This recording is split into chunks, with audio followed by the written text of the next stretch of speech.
എല്ലാവർക്കും നമസ്കാരം. മലയാളി യാത്രയിലേക്ക് സ്വാഗതം. സൗത്ത് അമേരിക്കയിലെ യാത്ര തുടർന്നുകൊണ്ടിരിക്കുകയാണ്. പുവർട്ടോ മാൽഡൊണാഡോ, അതായത് ആമസോൺ കാടുകളിലെ യാത്ര കഴിഞ്ഞിട്ട് ഇപ്പോൾ സൗത്ത് അമേരിക്ക എന്ന് പറയുമ്പോൾ എല്ലാവരുടെയും മനസ്സിൽ വരുന്ന മറ്റൊരു സൈറ്റാണ് മാച്ചു പിച്ചുവിലേക്കാണ് അടുത്ത യാത്ര. പുവർട്ടോ മാൽഡൊണാഡോ എയർപോർട്ടിൽ നിന്ന് കുസ്കോ എയർപോർട്ടിലേക്ക് ഏകദേശം 1 മണിക്കൂർ നേരം ഫ്ലൈ ഉണ്ട്. അവിടെ വന്നിറങ്ങി ഒരു ടാക്സി വിളിച്ച് നമ്മൾ ഹോട്ടലിലേക്ക് പോവുകയാണ്. ഹോട്ടലിൻ്റെ തൊട്ട് മുമ്പിൽ കൂടെ വാഹനം ചില കഞ്ചഷൻ ഉള്ളതുകൊണ്ട് നമ്മൾ ഇറങ്ങി നടന്നോളാം എന്ന് പറഞ്ഞ് കുറച്ച് നടന്നപ്പോൾ ആർക്കും തന്നെ നടക്കാനൊരു ബുദ്ധിമുട്ട്, ഒരു പിടുത്തം തോന്നി. എന്താണെന്നുള്ള അന്വേഷണത്തിനാണെന്ന് മനസ്സിലായത് ഏകദേശം ലഡാക്ക് ആ ഭാഗത്തിൻ്റെ ഉയരമുണ്ട് ഈ കുസ്കോ നഗരത്തിന്. 3500 മീറ്റർ, ലഡാക്ക് 3000 മീറ്റർ. ഈ 3400 മീറ്ററാണ് കുസ്കോയിലെ ഉയരം. അപ്പോൾ ഏകദേശം ഒരു ഓക്സിജൻ്റെ ലഭ്യതയൊക്കെ അല്പം കുറയുന്നുള്ള മനസ്സിലായില്ലേ. അതാണ് നമുക്ക് നടക്കാനൊരു ബുദ്ധിമുട്ട് അനുഭവപ്പെട്ടത്. മാച്ചു പിച്ചു ഇതിലും ഒരു 1000 മീറ്റർ താഴെയാണ്, 2400 മീറ്റർ വരും. നമ്മുടെ ഊട്ടി കൊടൈക്കനാലിൻ്റെയൊക്കെ ഉയരം. കുസ്കോ സിറ്റി തന്നെ വേൾഡ് ഹെറിറ്റേജ് സൈറ്റിൽ പെട്ടതാണ്. കൊളോണിയൽ സ്ട്രക്ചർ, അതാണ് പണ്ട് കാലം തൊട്ട് ആൾക്കാർ താമസിച്ച്, കൊളോണൈസേഷൻ ഉണ്ടായിരുന്ന കാലത്ത് താമസിച്ച് അതേ രീതിയിലുള്ള നിർമ്മാണങ്ങളൊക്കെയാണ്. അമ്പലങ്ങളുണ്ട്, പള്ളികളുണ്ട്, കോബിൾ സ്റ്റോൺ സ്ട്രീറ്റുകളാണ് കൂടുതലും. വളരെ പഴക്കമുള്ള ഒരു സിറ്റി. ഇതിൻ്റെ പ്രാധാന്യം മാച്ചു പിച്ചുവിലേക്ക് പോകുന്ന ഒരു ബേസ് ടൗൺ ആണെന്നുള്ളതാണ്. നമ്മൾ വളരെ വിശദമായിട്ട് സംസാരിക്കേണ്ടതില്ല. ഇങ്ക കൾച്ചർ, അതാണ് ഇവിടുത്തെ ഒരു വാക്ക്. നമ്മൾ വീഡിയോ പകർത്തിയ കാര്യങ്ങൾ നമ്മൾ ചെറിയൊരു എഡിറ്റിംഗ് ഒക്കെ നടത്തി എയർ ചെയ്യുന്നു എന്നുള്ളതാണ്. യൂട്യൂബിൽ അപ്ലോഡ് ചെയ്യുന്നു. കാണുക, ആസ്വദിക്കുക.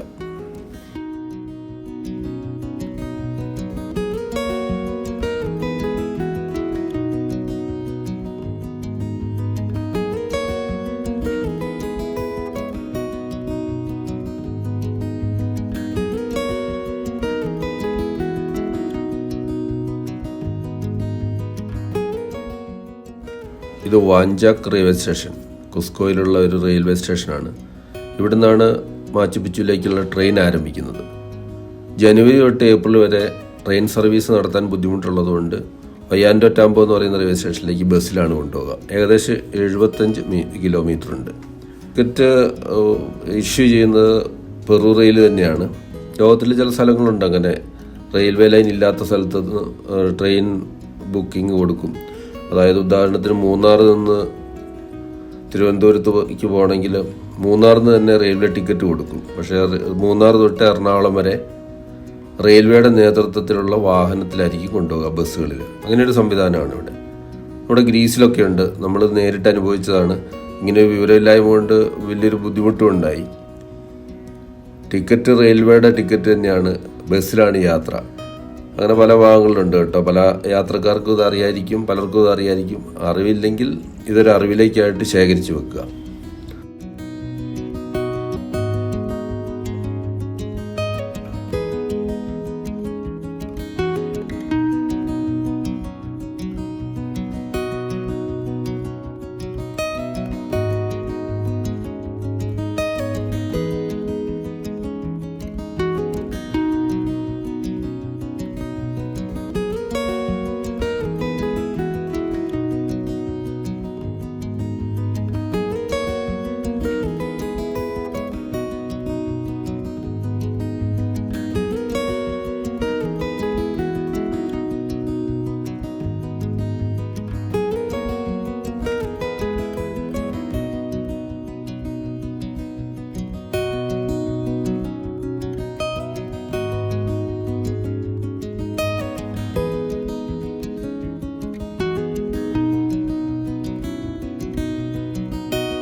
ഒയ്യാൻഡോട്ടാമ്പർ റെയിൽവേ സ്റ്റേഷനിൽ നിന്ന് മാച്ചുപിച്ചു റെയിൽവേ സ്റ്റേഷനിലുള്ള യാത്ര തന്നെയാണ് സീനിക്കാണ് യാത്ര. ലോകത്തിലെ ഏറ്റവും ഭംഗിയുള്ള യാത്ര എന്നാണ് അറിയപ്പെടുന്നത്. എൻ്റെ സാഹിത്യമൊന്നും എനിക്ക് പറയാൻ അറിഞ്ഞുകൂടാ, എങ്കിലും നമ്മൾ ഒരു താഴ്വരയാണ്. അതിൽ ഉറുമ്പാമ്പർ റിവർ പോകുന്നുണ്ട്. രണ്ട് സൈഡിലും പർവ്വതങ്ങൾ, അത് മഞ്ഞ് മൂടി നിൽക്കും. എപ്പോഴും നമ്മൾ പറഞ്ഞ പോലെ ഒരു ഊട്ടി കാലാവസ്ഥയാണ് ഇവിടെ. വെയിലുണ്ടാവുകയില്ല, ചെറിയൊരു ചാറ്റൽ മഴ മിക്ക സമയത്തും ഉണ്ടാവും. സൈഡിലും മേലെയും ഗ്ലാസ്സുകളാണ്, അതുകൊണ്ട് വളരെ വിശാലമായിട്ടുള്ള ഒരു വ്യൂ ഉണ്ട്. രാവിലെ 2 മണിക്കൊക്കെ എണീറ്റ് പോകുന്നതുകൊണ്ട് കുറച്ച് ആൾക്കാരൊക്കെ ചെറിയൊരു ഉറക്കത്തിലേക്ക് വീണു. പിന്നെ കാപ്പി ചായ ഒക്കെ സപ്ലൈ ഉണ്ട്. ഇത് ആസ്വദിക്കുക ഈ യാത്ര. ഉറുമ്പാമ്പർ റിവർ എന്ന് പറയുന്നത് പുണ്യനദിയായിട്ടാണ് കണക്കാക്കപ്പെടുന്നത്.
അങ്ങനെ നമ്മൾ മാച്ചുപിച്ചുവിലെത്തിയത് മാച്ചുപിച്ചു അങ്ങാടിയാണ്.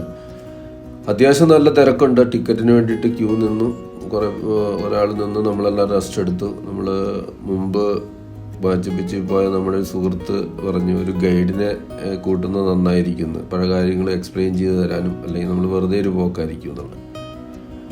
അങ്ങനെ $50 USD കണക്കാക്കിയിട്ടൊരു നല്ല മനുഷ്യൻ ഒരു ഗൈഡിനെ നമുക്ക് കിട്ടി. ഇത് നമ്മൾ ക്യൂ നിന്നുകൊണ്ടിരിക്കുകയാണ്. ബസ്സുകൾ ഒന്നിന് പുറകെ ഒന്ന് വരുന്നുണ്ട്. പല വിധത്തിലുള്ള അഡ്ജസ്റ്റ് ചെയ്താണ്. എത്രയധികം ടൂറിസ്റ്റുകളാണ് ഇവിടെയുള്ളത്. ഇദ്ദേഹമാണ് നമ്മുടെ ഗൈഡ്.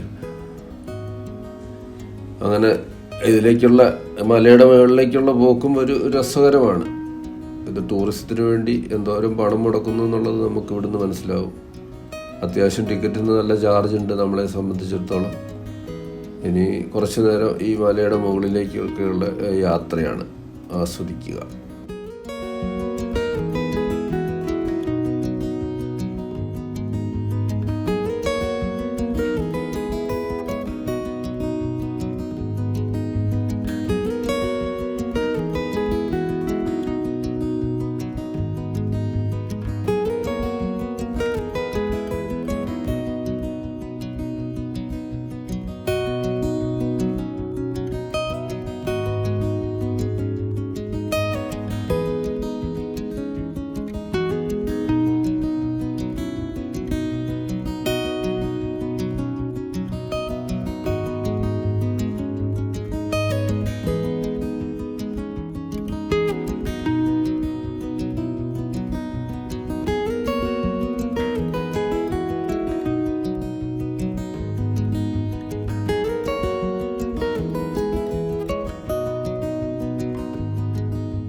നമ്മൾ അത്യാവശ്യം നല്ല തിരക്കുണ്ട്.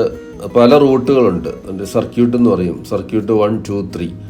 നമ്മൾ 2 ആണ് എടുത്തത് സർക്യൂട്ട്. ഇതിൽ പ്രത്യേകത ഇതാണ് നല്ലത്. നമുക്ക് മുമ്പ് അതിനെക്കുറിച്ചൊരു ഐഡിയ ഇല്ലാത്തതുകൊണ്ട് ഡോക്ടർ സജിത്ത് ഇതിനു മുമ്പ് ഒരു 4 മാസം മുമ്പ് ഇങ്ങോട്ട് യാത്ര ചെയ്തിരുന്നു.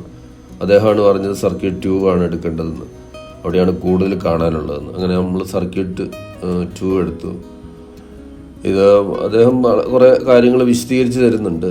ഇവിടുത്തെ കൃഷിയെക്കുറിച്ചും ടെറസ് രീതിയിലാക്കിയതിന് ശേഷം ഉള്ള കൃഷിയെക്കുറിച്ചും സൂര്യനെയും ചന്ദ്രനെയും ഭൂമിയെയും ആരാധിക്കുന്ന ആ സമൂഹത്തെക്കുറിച്ചൊക്കെ പല കഥകൾ ഐതിഹ്യങ്ങളൊക്കെ പറഞ്ഞുകൊണ്ടിരിക്കുകയാണ്.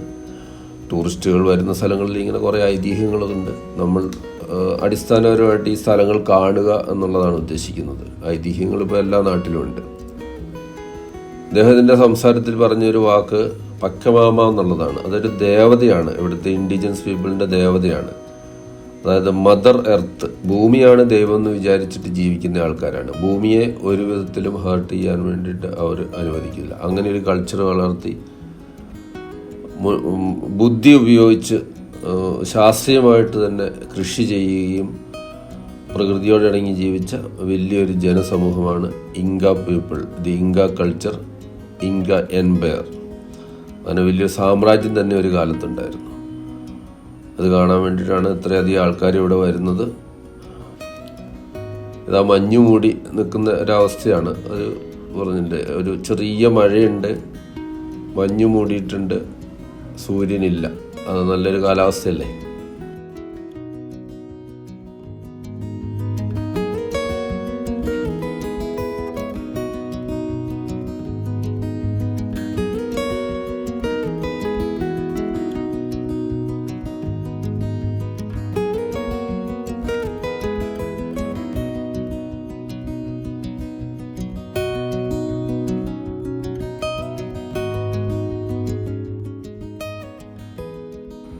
ഈ സീനുകളൊക്കെ ആസ്വദിക്കുക. പല വിധത്തിൽ നിന്ന് ആൾക്കാർ ഫോട്ടോ എടുക്കുന്നുണ്ട്. അതൊക്കെ നമ്മൾ കുറച്ച് ഫിലിം ചെയ്തിട്ടുണ്ട്.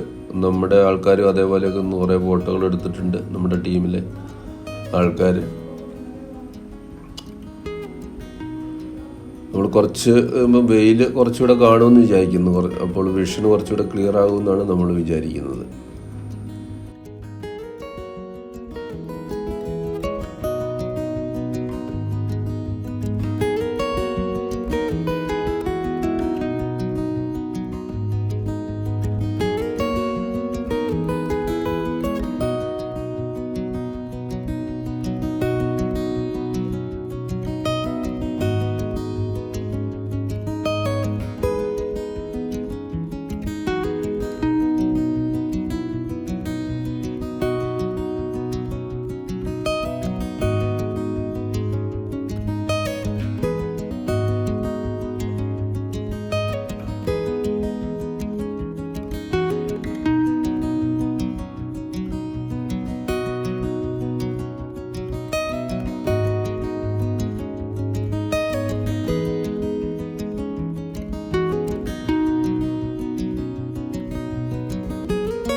നമ്മളങ്ങനെ മാച്ചുപിച്ചു മലമുകളിൽ നിന്ന് താഴോട്ടിറങ്ങി ഭക്ഷണം കഴിക്കുക എന്നുള്ളതാണ് ഉദ്ദേശം.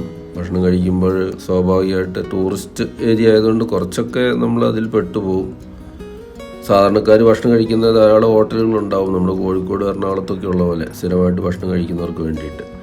പക്ഷേ ടൂറിസ്റ്റുകളെ സംബന്ധിച്ചിടത്തോളം അങ്ങനെ ഒരു ഓപ്ഷൻ ഇല്ല. അതുകൊണ്ട് നമ്മൾ സാധാരണ കുഴപ്പമില്ലാത്തൊരു ഹോട്ടലിൽ കയറി ഉറുമ്പാമ്പ നദിയുടെ തീരത്തുള്ള ഒരു ഹോട്ടലിലാണ് കഴിച്ച് അത്യാവശ്യം നല്ല ഭക്ഷണം വലിയ ചിലവില്ലാതെ കഴിച്ചു.